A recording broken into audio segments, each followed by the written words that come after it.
먼저 하나님의 말씀 창세기 41장 39절로 41절을 제가 봉독하겠습니다.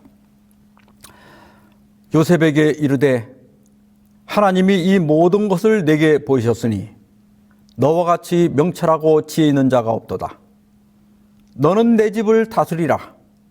내 백성이 다 내 명령에 복종하리니 내가 너보다 높은 것은 내 왕자뿐이니라.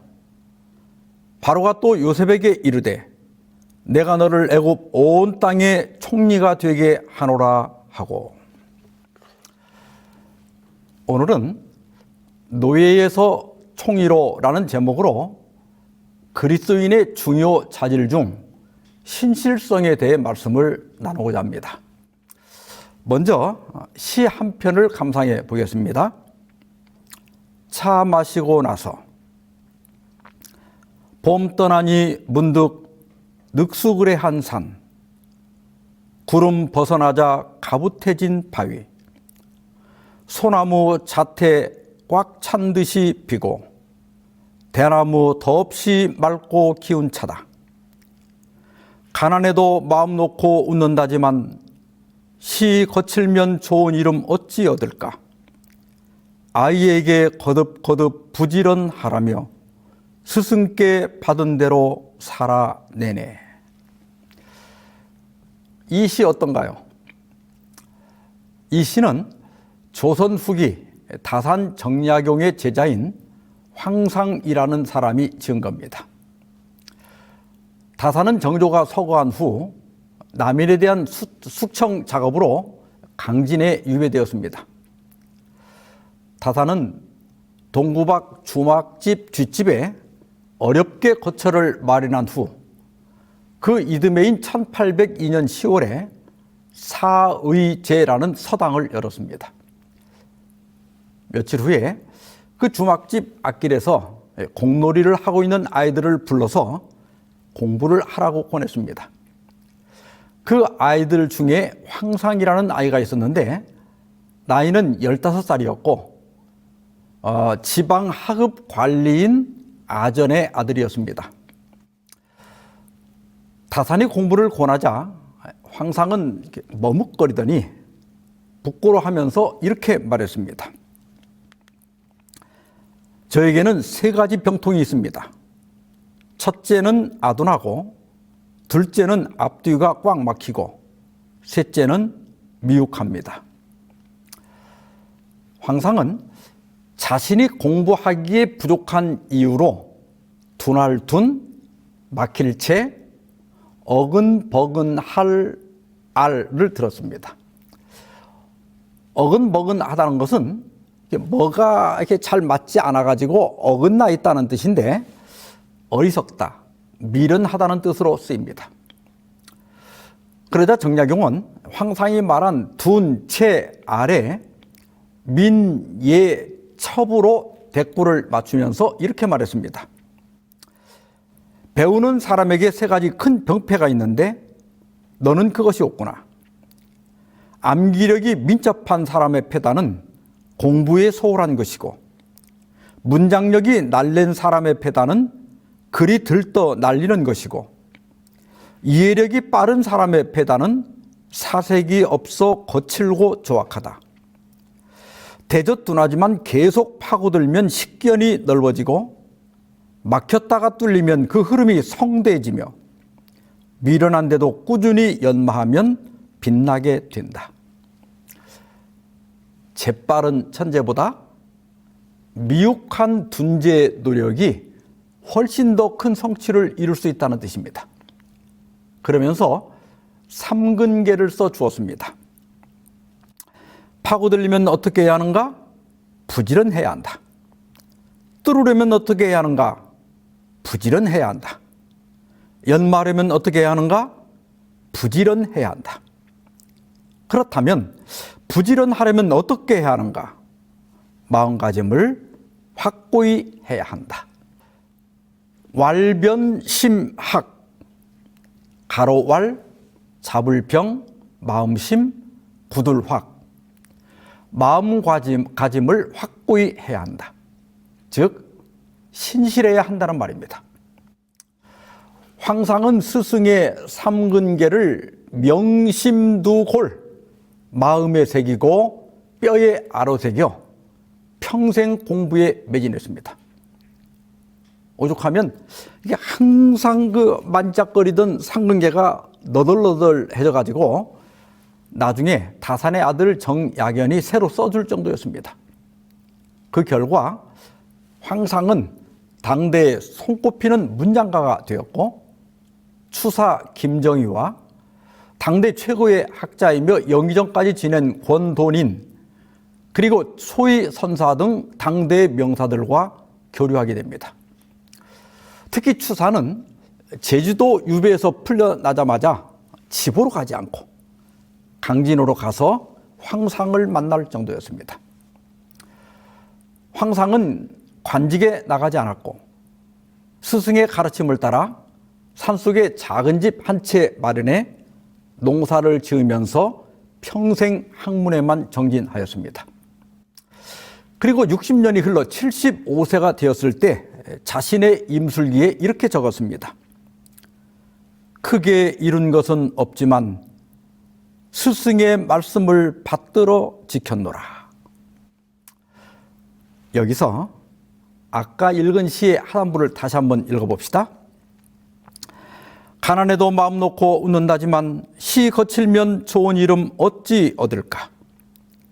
아이에게 거듭거듭 부지런하라며 스승께 받은 대로 살아내네.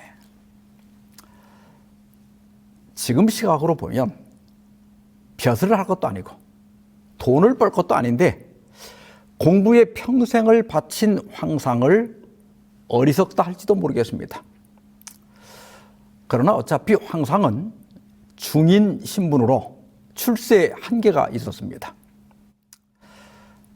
다산의 제자 중에 시는 황상이 제일 잘 썼지만 학문은 이학래가 가장 뛰어났습니다. 이학래는 그 다산의 저술에 적극적으로 참여하여 다산학 수립에 큰 공을 세운 제자였습니다. 그런데 그는 벼슬에 욕심을 냈습니다. 시골 아전의 아들로서는 어림도 없는 일이어서 다산이 여러 번 말렸지만 소용이 없었습니다. 그는 70세에 마지막으로 과거 시험에 낙방한 후 우물에 몸을 던져 비참한 최후를 맞고 말았습니다. 다산 정약용은 세상에는 이른바 복이란 대체로 두 가지가 있다고 하였습니다. 그 복은 더울 열, 열복과 맑을 청, 청복입니다. 다산이 말한 것을 요약하면 열복은 높은 지위에 올라 부귀영화를 누리며 사는 것이고, 청복은 자연과 함께 욕심 없이 맑고 소박하게 사는 것입니다. 그러면서 이렇게 말했습니다. 사람이 이 두 가지 중에 선택하는 것은 오직 자기 성품대로 하되 하늘이 매우 아끼고 주려하지 않는 것은 바로 청복인 것이다. 그러므로 열복을 얻는 일은 세상에 흔하나 청복을 얻는 일은 얼마 없는 것이다. 열복을 추구하는 것이 사람의 본성이지만 이것을 추구하는 과정에서 인간의 본성이 왜곡되고 파괴될 수 있다는 겁니다. 그래서 다산은 물질적 풍요보다는 정신적 풍요를 추구할 때 더 행복하고 평안하게 살 수 있다고 한 겁니다. 황상은 이러한 스승의 가르침을 따랐습니다. 그것도 아주 신실하게 따랐습니다. 그 결과 비록 벼슬은 하지 못하고 가난했지만 사람들의 칭송을 받으며 정신적으로 풍요로운 삶을 살았습니다. 오늘 본문은 형들에 의해 노예로 팔려간 요셉이 애굽의 총리로 등극하는 장면입니다. 파라오가 요셉에게 뭐라고 합니까? 너는 내 집을 다스리라. 내 백성이 다 내 명령에 복종하리니 내가 너보다 높은 것은 내 왕자뿐이니라. 이 얼마나 놀라운 명예입니까? 요셉이 어떻게 했길래 이런 명예를 얻게 되었습니까? 형들에 의해 상인들에게 팔린 요셉은 애굽으로 끌려가 파라오의 친위대장 보디발의 노예가 되었습니다. 이때 요셉의 나이가 불과 17살입니다. 우리 나이로 하면 고등학교 2학년입니다. 이때는 사춘기라서 반항적이고 걸핏하면 짜증을 내는 시기입니다.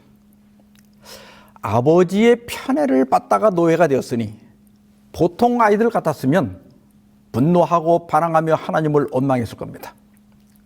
그러나 요셉은 어떻게 했습니까? 창세기 39장 2절로 4절입니다.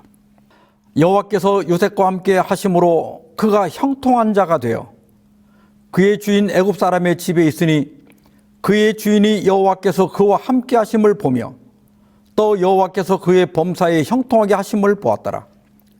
요셉이 그의 주인에게 은혜를 입어 섬김에 그가 요셉을 가정 총무로 삼고 자기의 소유를 다 그의 손에 위탁하니. 여기 형통한 자는 히브리 원문을 직역하면 발전의 사람 혹은 번영의 사람이라는 뜻입니다. 어떤 일이든지 요셉에게 맡기면 그 일이 발전하고 번영하고 형통했다는 겁니다. 그래서 점차 주인의 총애를 잊게 되고 결국 보디발의 가정 총무가 되어서 그의 모든 소유를 관리하게 됩니다. 본교의 성경 주석은 이렇게 권면하고 있습니다. 요셉은 부유한 가정의 총애를 받는 아들에 유치해서 이국 땅에서 사회적 노예 신분으로 전락한 자신의 처지를 보았지만 여호와는 여전히 그의 편에 계셔서 그의 손으로 하는 일을 축복하시고 번영케 하셨다. 이 세상 사람들이 지상에서 그분의 신실한 종들에게서 나타나는 부지런함, 돌봄, 그리고 활력에 매료됨으로써 그분에 대하여 배우는 것이 하나님의 계획이다. 하나님께서는 우리가 신실한 사람이 되기를 바라십니다. 학교에서든 직장에서든 아니면 장사를 하거나 사업을 할 때도 우리는 신실해야 합니다. 신앙생활도 마찬가지입니다. 하나님께서는 뜨뜻미지근한 것을 싫어하십니다. 우리는 부지런하고 전심을 다하고 활력 있는 사람이 되어야 합니다. 그런 사람은 산소 같은 사람입니다. 그런 사람이 있는 곳은 집안이든 직장이든 교회든 분위기가 밝고 기쁨이 있고 하는 일도 잘 되는 겁니다. 그런데 신실하면은 항상 칭찬과 번영만 있는 것은 아닙니다. 잘 나가는 사람에게는 시기도 있고 유혹도 있습니다. 이 신실한 노예에게 반한 여자가 있었습니다. 보디발의 아내입니다. 이때 요셉은 28살, 한창 나이죠. 또 타국의 외로움도 있었습니다. 그러나 요셉은 자기를 믿고 집안 관리를 맡긴 주인을 배신할 수 없고 특히 하나님께 죄를 지을 수 없다며 단호히 뿌리쳤습니다. 그러면 어떻게 돼야 합니까? 상을 받아야 하지 않습니까? 그런데 어떻게 됐습니까? 오히려 감옥에 갇히게 됩니다. 보통 사람 같으면 어떻게 했을까요? 아마 너무 억울해서 하나님을 원망하며 자포자기했을 겁니다. 그러나 요셉의 신실함은 상황에 따라 달라지지 않았습니다. 창세기 39장 21절로 23절입니다. 여호와께서 요셉과 함께 하시고 그에게 인자를 더하사 간수장에게 은혜를 받게 하시매 간수장이 옥중 죄수를 다 요셉의 손에 맡김으로 그 재반 사물을 요셉이 처리하고 간수장은 그의 손에 맡긴 것을 무엇이든지 살펴보지 아니하였으니 이는 여호와께서 요셉과 함께 하심이라. 여호와께서 그를 범사에 형통하게 하셨더라. 요셉은 노예 신분에서 죄수의 신분으로 떨어졌습니다. 그러나 별은 어두울수록 더 빛나는 법입니다. 요셉의 신실함은 감옥에서 더욱 빛났습니다. 간수장은 요셉에게 옥중 재반 사무를 다 맡겼습니다. 자기가 한 것보다 훨씬 더 완벽하게 정직하게 처리했기 때문에 점검해 볼 필요조차 없었습니다. 우리는 이 일의 결과를 알고 있기 때문에 요셉의 처신을 당연하게 생각할 수도 있습니다. 그러나 요셉은 이때 결과를 전혀 몰랐습니다. 17살의 노예가 되어서 11년이란 세월이 흘렀습니다. 정직하고 신실하게 살았지만 상황은 더 나빠졌습니다. 그러나 그의 신실함은 변함이 없었습니다. 가끔 보면 신앙을 하고 나서 전보다 상황이 더 나빠지는 경우도 있습니다. 기존 신자들도 신앙생활을 열심히 한 죄밖에 없는데 시기 질투나 모함을 받을 때가 있습니다.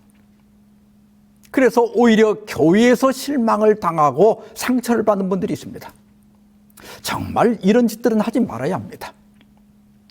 그러나 보석은 진흙에 묻혀도 여전히 보석입니다. 오히려 진흙이 더러울수록 보석의 아름다움은 더 밝게 빛나는 법입니다. 성도 여러분, 시험에 들고 상황이 나빠지더라도 여러분의 신실함을 잃지 마십시오. 요셉같이 여러분이 가야 할 길을 묵묵히 가십시오. 사람들에게 실망하고 사람들에게 상처를 받을 때도 여러분의 신실함을 굳게 지키시기 바랍니다. 잠언 22장 29절에 이런 말씀이 있습니다.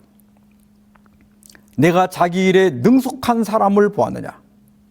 이런 사람은 왕 앞에 설 것이요 천한 자 앞에 서지 아니하리라. 자기 일에 능숙한 사람.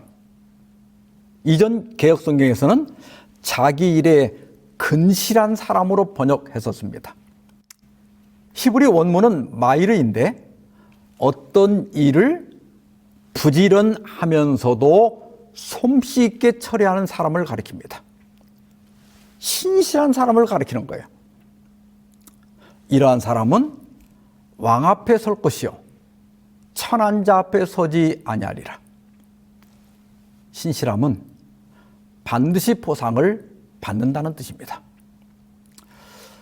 하나님께서는 왜 요셉이 누명을 쓰고 감옥에 가도록 허락하셨을까요? 여러분, 감옥에서 어떤 일이 벌어집니까? 파라오의 술 맡은 관원장과 빵 굽는 관원장이 어떤 사건에 연루되어서 요셉이 갇힌 감옥에 투옥됩니다. 그리고 어느 날 두 사람이 꿈을 꿔요. 요셉은 술 맡은 관원장은 복직하고 빵 맡은 관원장은 채용될 것이라고 해몽을 합니다. 그리고 술 맡은 관원에게 자기의 사정을 다 말하고 내 해몽대로 복직이 되면 파라오에게 이야기해서 석방시켜달라고 신신당부를 합니다. 사흘 후에 파라오의 생일이 됐습니다. 요셉의 해몽대로 술 맡은 관원장은 복직하고 빵 맡은 관원장은 처형되었습니다. 요셉은 어떻게 되었습니까? 고생 끝 행복 시작이었나요? 창세기 40장 23절입니다. 술 맡은 관원장이 요셉을 기억하지 못하고 그를 잊었더라. 복장 터질 일 아닙니까? 술 맡은 관원장이 복직되자 요셉은 이제나 저제나 좋은 소식이 오기를 기다렸을 겁니다. 그러나 날이 가고 달이 가도 아무 소식이 없습니다. 술 맡은 관원이 그 관원장이 요셉을 까맣게 잊어버린 겁니다. 아마 요셉은 이때 가장 큰 절망을 느꼈을 겁니다. 이 낯선 이국 땅, 그것도 감옥에 갇히게 되었고, 이 하늘 아래 나를 도와줄 사람이 아무도 없구나. 이런 절망감과 외로움을 처절하게 느꼈을 겁니다. 어쩌면 평생을 감옥에서 보낼지도 모를 일이었습니다. 우리는 여기서 신실함에는 인내가 필요하다는 사실을 보게 됩니다. 신실하기 위해서는 부지런해야 하고 전심을 다하고 활력이 있어야 하지만 그 신실함을 유지하기 위해서는 인내가 필요합니다. 하나님께서는 우리에게 자주 인내의 시간, 기다림의 시간을 주십니다. 노아는 하나님의 지시를 받고 무려 120년 동안 방주를 지었습니다. 그때도 120년은 결코 짧은 기간이 아니었어요. 긴 기다림의 끝에 드디어 방주로 들어가라는 지시가 떨어졌습니다. 그런데 비가 언제 내렸습니까? 방주에 들어가고도 7일을 더 기다려 비가 내렸습니다. 이 7일 동안 배 안에 있는 사람들은 얼마나 초조했으며 밖에 있는 사람들은 얼마나 의기양양했겠습니까? 성도 여러분, 신실함에는 인내가 필요하다는 것을 기억하십시오. 왜 인내가 필요할까요? 왜 하나님은 피말리는 시간을 주실까요? 그것은 하나님의 시간, 하나님의 방법을 기다려야 하기 때문입니다. 만약 술 맡은 관원장이 복직되자마자 요셉을 석방시켰다면 어떻게 되었을까요? 아마 요셉은 어느 집에 괜찮은 노예로 살다 끝났을 겁니다. 파라오를 만나려면 하나님의 시간이 이를 때까지 더 감옥에 있어야 했습니다. 만 2년을 더 기다려야 했습니다. 어느 날 파라오가 비슷한 흉몽을 2번이나 꿉니다. 파라오는 애굽의 명망 있는 점술가들과 지혜자들을 불러서 꿈을 해석하라고 했지만 아무도 해석하는 사람이 없었습니다. 그때서야 술 맡은 관원장이 요셉을 기억하고 파라오에게 추천합니다. 요셉은 먼저 그 꿈은 하나님께서 주신 것이라고 말합니다. 그리고 단번에 꿈을 해석합니다. 뿐만 아니라 장차 닥칠 7년 흉년에 대비할 방책까지 알려줍니다. 그러자 파라오가 이렇게 말합니다. 요셉에게 이르되 하나님이 이 모든 걸 내게 보이셨으니 너와 같이 명철하고 지혜 있는 자가 없도다. 너는 내 집을 다스리라. 내 백성이 다 내 명령에 복종하리니 내가 너보다 높은 것은 내 왕자뿐이니라. 바로가 또 요셉에게 이르되 내가 너를 애굽 온 땅의 총리가 되게 하노라 하고, 드디어 오늘 설교 제목대로 요셉은 노예에서 총리가 되었습니다. 이때 요셉의 나이가 30살입니다. 17살의 노예로 팔려와서 13년이라는 긴 시간 끝에 총리가 된 겁니다. 이 도표는 다른 설교를 할 때 보여드린 적이 있습니다만, 요셉은 형들의 단들이 자기의 단에 절하는 꿈을 꿉니다. 요셉의 단점은 입이 너무 싸다는 겁니다. 형들에게 꿈 자랑질을 했습니다. 그래서 형들의 미움을 받고 애굽에 팔려가 파란만장한 삶을 살았습니다. 그러나 하나님께서는 우리의 실수까지 복으로 바꾸시는 분입니다. 요셉은 17살에 애굽에 팔려가 노예로 추락했지만 보디발의 가정 총무로 올라섰습니다. 28살에 누명을 쓰고 죄수로 또 한 번 추락했지만 거기서도 감옥 관리자로 올라섭니다. 그리고 두 관원장의 꿈을 해석한 것이 계기가 되어 파라오를 만나 마침내 애굽의 총리가 되었습니다. 요셉이 나락으로 떨어진 13년은 사실 그 꿈을 이루기 위한 섭리의 길이었던 것입니다. 그리고 9년이 더 지난 후에 식량을 구하러 온 그의 형들이 자신 앞에 엎드려 절함으로 그의 꿈은 22년 만에 이루어졌습니다. 이 시련의 시간, 아니 이 섭리의 시간을 견디고 승리하게 한 것은 요셉의 신실성입니다. 어떤 상황에서도 변하지 않는 신실성, 그것이 요셉이 꿈을 이루고 인생을 성공으로 이끄는 키포인트가 된 겁니다. 그러므로 우리가 참된 그리스도인이라면 무엇보다도 신실해야 합니다. 신실성을 길러야 합니다. 신실성을 위해 기도해야 합니다. 하나님은 신실한 분이십니다. 신명기 7장 9절입니다. 그런즉 너는 알라 내 하나님 여호와는 하나님이시요 신실하신 하나님이시라. 그를 사랑하고 그의 계명을 지키는 자에게는 천대까지 그의 언약을 이행하시며 인애를 베푸시되.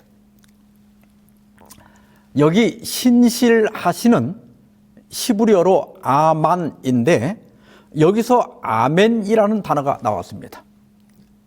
여기서 아만은 신실하다, 충실하다, 확실하다, 신뢰할 만하다는 의미로 사용되었습니다. 하나님은 신실하시고 충실하시고 신뢰할 만한 분이십니다. 그래서 하나님은 우리가 아만 곧 신실하기를 바라십니다. 바울은 디도서 2장 9절 10절에서 종들에게 이렇게 권면합니다. 종들은 자기 상전들에게 범사에 순종하여 기쁘게 하고 거슬러 말하지 말며 훔치지 말고 오히려 모든 참된 신실성을 나타내게 하라. 이는 범사에 우리 구주 하나님의 교훈을 빛나게 하려 함이라. 여기 신실성은 헬라어 원문의 피스티스입니다. 피스티스는 신약 성경에 자주 믿음으로 번역되었습니다. 믿음이 있다는 것은 신실하다, 확실하다, 신뢰할 만하다는 뜻입니다. 하나님은 신실한 분이십니다. 만약 하나님께서 깜빡 졸기라도 한다면 이 세상이 어떻게 되겠습니까?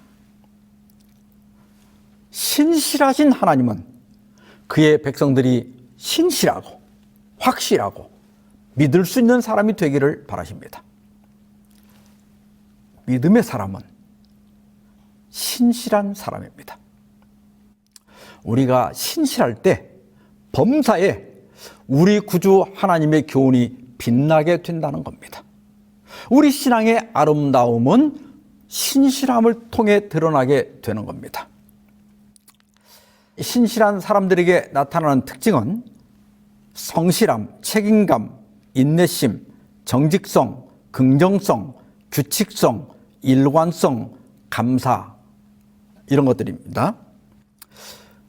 그런데 불신실한 사람들에게 나타난 특징은 나태함, 무책임, 조급함, 부정직, 부정적, 불규칙, 변덕, 불평, 이런 것들입니다.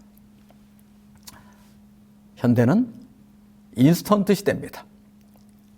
바울은 마지막 시대의 특징 중 하나가 조급함이라고 지적했습니다. 오래 참지를 못합니다. 견디지를 못해요. 아르바이트생들도 며칠 다니다가 아무 연락도 없이 사라져 버린답니다. 애써 들어간 그 회사도 1, 2년을 못 견디고 때려쳐버려요. 요셉 같은 사람이 필요한 시대입니다.